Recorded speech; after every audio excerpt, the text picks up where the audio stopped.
toughest part of any Thanksgiving is just getting to your destination. Airports are packed, flights get delayed, buses break down. There's so much stress and tension.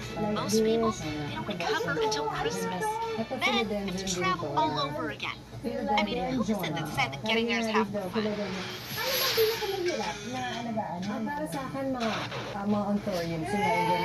She was so excited to see her cousin Megan, because that meant Uncle Mike wasn't too far behind.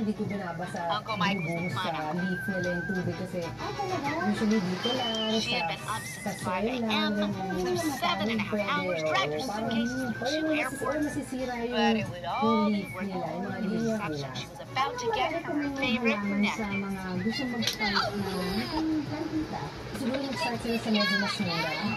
Don't think she was expecting that.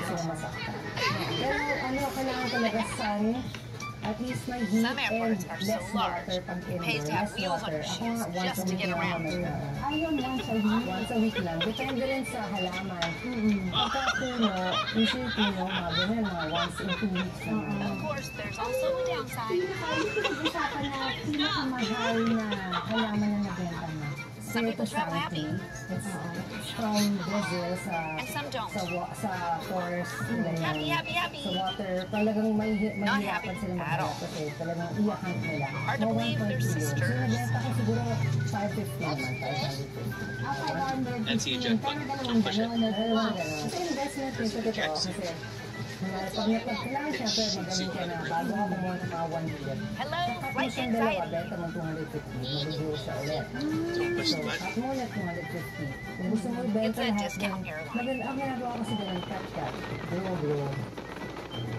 Oh, with the money they First save. season natin, na-discuss din natin yung mga halaman na indoor plants na nakakapagbigay ng oxygen, di ba? Yes, totoo yun. Which is a spider plant. Yun yung mga natatandaan ko. So, I think rubber plant. Easy on the heaven or talk, rubber kid. plant, You'll oo. freak out. Yun yung mga nandun sa loob ng bahay na